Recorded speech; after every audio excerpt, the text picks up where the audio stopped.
Yan. Pag si VP Sara Duterte daw maupo, hahabulin yung mga taong nagsasamantala sa bayan. Hahabulin po niya. Dahil ngayon, tahimik-tahimik siya noong binabanatan siya palagi, pinagbibintangan, bihira lang siya sumasagot. Pero kapag naupo na siya, lahat ng nagsamantala sa bansa natin at saka sa mga Pilipino ay hahabulin po niya. Tutugusin po niya para maparusahan at mapanagutan ang kanilang mga ginagawa sa bayan. Ganon po ang kanyang gagawin. Ganda ng mga card niya. Ayan. Sa baga, gusto ni BP kapag siya nakaupo, i-ano talaga niya, i-recover niya, o i-restore niya ang bansang Pilipinas. Nalugmok na ngayon sa hirap. Lugmok sa anomalya. Kaya kapag siya ang naupo, kapag naging totoo itong nakalagay sa card, ganun po ang gagawin niya, yung ayusin po talaga ang bansa. Dito natin makita kung si VP Sara Duterte ay yang totoong pagbabago. Totoong pagbabago na po talaga. Hulaan po natin si VP Sara Duterte kung mapabagsak ba siya ng mga taong gusto siyang mawala sa pwesto at yung mga taong hinahatak siya pababa at ginigipit po ang kanilang pamilya. Tingnan po natin sa card kung kaya ba nilang mapabagsak si Vice President Sara Duterte. Sa mga manonood po, nasa inyo na po kung maniniwala kayo dito sa mababasa ko sa card. Sana nga po huwag kayong magalit dahil hula lang po ito o card lang po ito na ating titignan. Kaya kayo po ang magdesisyon kung maniniwala kayo o hindi. Nasa inyo na po yan. Titignan ko lang po sa card kung mapabagsak ba nila ang ating Vice Presidente. So umpisa na po natin. Hindi na po natin patatagalin. Kuha tayo ng isang card. Ayan. Unang-unang card pa lang. Maraming tao na mahal po si VP Sara Duterte. Mahal po siya ng mga tao o karamihan ng taong bayan. Mahal na mahal po siya. Tapos pinabuksan ang kanyang puso para sa mga tao pang nagmamahal sa kanya. Dahil parami ng parami po ang nagmamahal kay VP Sara Duterte. Unang card po yan ha. Pangalawang card.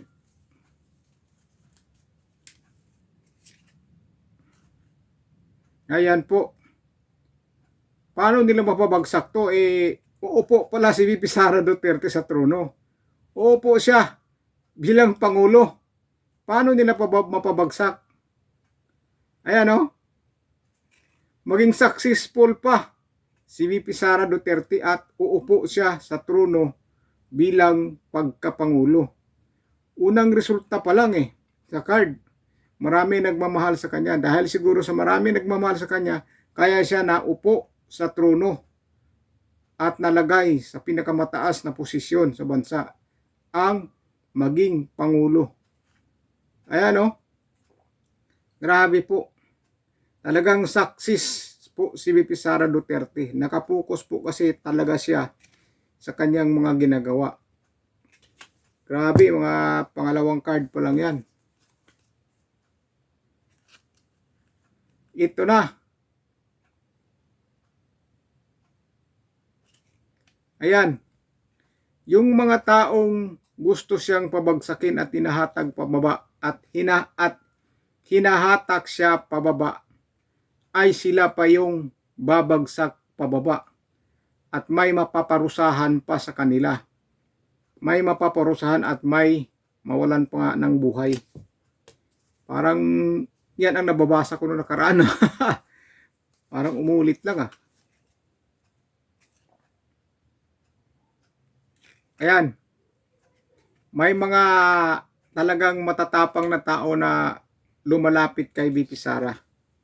Mga malalakas loob na lumalapit kay VP Sara para magbigay ng suporta. Paano pa nila mapabagsak yun na napaganda naman ng card? Ayan na po si VP Sara Duterte. Naglalakbay na po. Naglalakbay tungo sa kanyang tagumpay. Ayan o. May mga grupo talaga na mahihina yung kapasidad sa mga diskarte na gustong mapabagsak si VP Sara Duterte. Kaso, mahihina po sila. Mahina po sila na grupo. Puro palpak ang kanilang ginagawa. Yan ang mga taong gusto mapabagsak kay VP Sara Duterte at saka sa mga Duterte. Pero mahihina po sila. Mahina po silang dumiskarte. Kaya mahihirapan talaga sila. Ayan. Yung mga tao na gustong babagsak kay VP Sara ay humihingi na ng tulong. Tulong po ang hinihingi nila. Hindi po natin alam kung anong tulong ang gusto nilang hingiin. Parang humingi ng saklolo. Humihingi ng saklolo.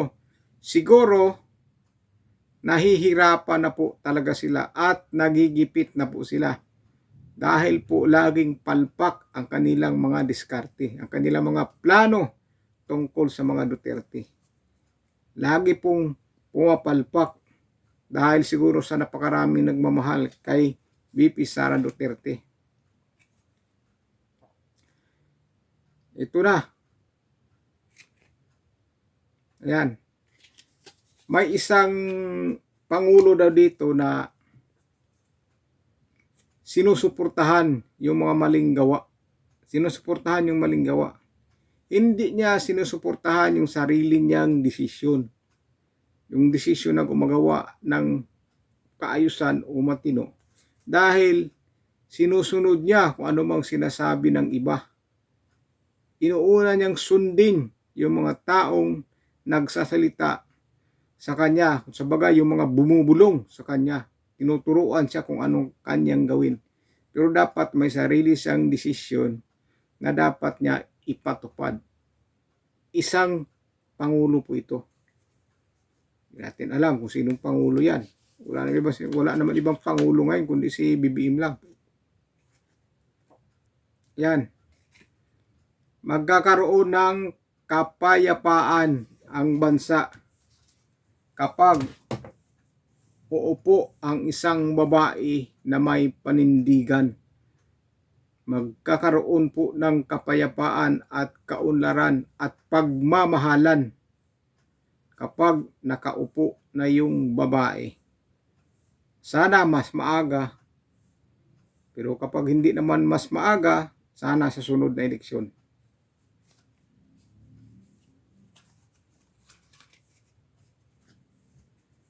Ito na talaga. Habang nakaupo na po siya, talagang ginagawa po niya ang paraan para marisolba ang problema ng bansa.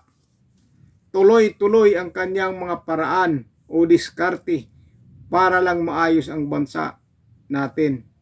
At ito ay mapaunlad at maalis yung mga katiwalian, mga nakawan, mga korupsyon.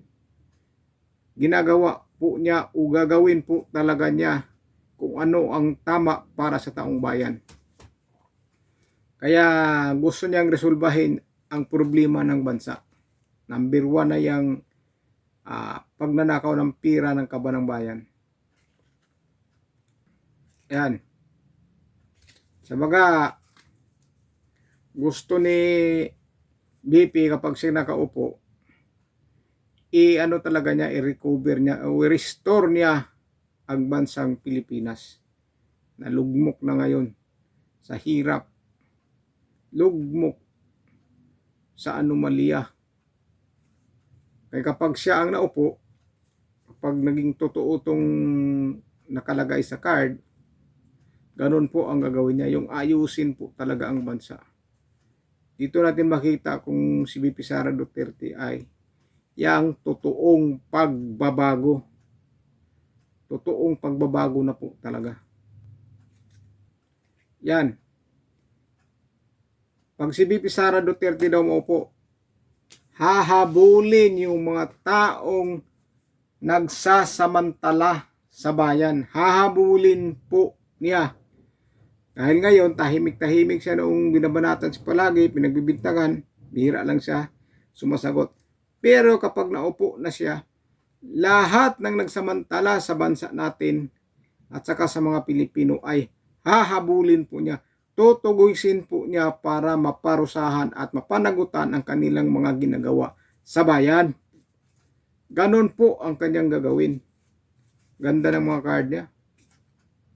Ito, napakaganda. Magkakaroon po ng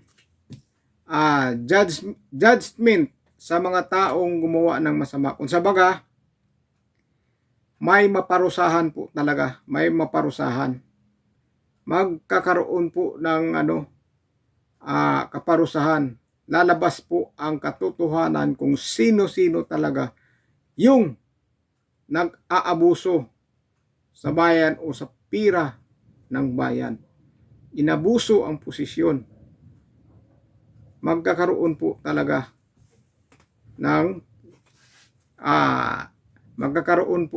ng hustisya ang taong bayan. Sana sa madaling panahon na.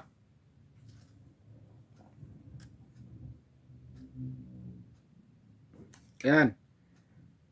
Magsiselebrate po si VP Sara Duterte dahil mapagtagumpayan po niya ang kanyang mga pagod na ginagawa para sa bansa. Kung sa baga, mare-restore po niya ang bansa, maayos po niya ang bansa, magiging masaya na po ang mga tao at unlad na po ang bansa dahil magkakaroon na po talaga ng katotohanan ang pagbabago.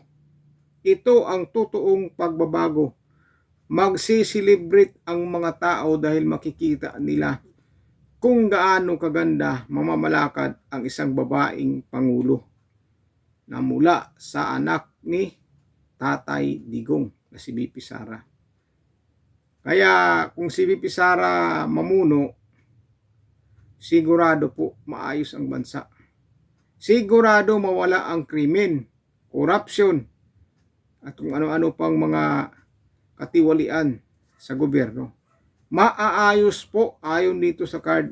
Kaya dito na magkaroon ng katuwaan ang mga tao. Matutuwa na po ang mga tao. Makahinga na po ng maluwag. Ayan. Yung mga nagkakamali na mga official ngayon, talagang malalaglag sila pagdating ng panahon. Babagsak po talaga sila. Babagsak. O last card po tayo. Daming card na nabasa ko . Ayan, talagang hindi nila mapabagsak si VP Sara. Wala silang kakayanan dumiskarte na mapabagsak si VP Sara Duterte. Lalo lang dumadami yung nagmamahal kay VP Sara Duterte dahil nakikita ng mga karamihan nga si VP po ang pag-asa ng ating bansa.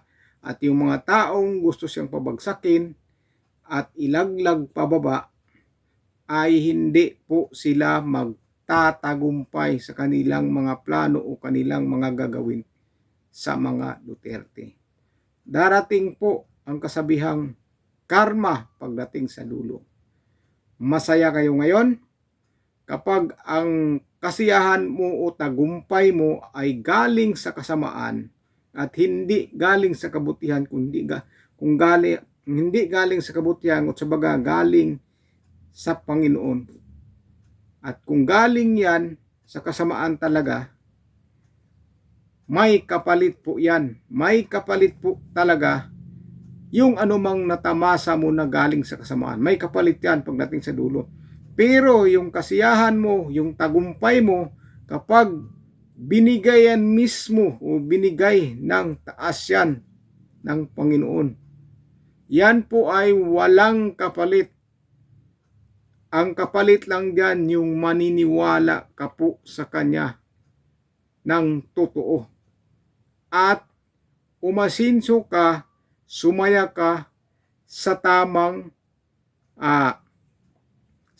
landas, hindi sa kasamaan. Kasi pag sa kasamaan po talaga, ngayon lang saya mo, pansamantalang saya, pansamantalang ginhawa. Pero pagdating sa dulo, sisingilin ka po niyan sa nagbigay sa iyo. Sisingilin ka po niyan, may kapalit po talaga yan kapag galing po sa kasamaan. Kaya ang tinatawag diyan, karma, pagdating sa huli. At huli na rin ang pagsisisi. So yun lang po mga idol, nasa inyo na po. Kung maniniwala kayo dito o hindi, ito po ay hula ko lang. Pero kung nagustuhan nyo, sana makilike lang ng video. At kung bago lang po kayo sa channel ko, pag-subscribe naman po. At paki-comment yan sa baba para malaman ko kung ano ang masasabi mo. Para malaman ko kung ano ang masasabi nyo sa mga card na nakikita ko. Kung nasa inyo na, paalala, nasa inyo na po kung maniniwala kayo dito. So, maraming salamat po sa inyo at ingat po kayo.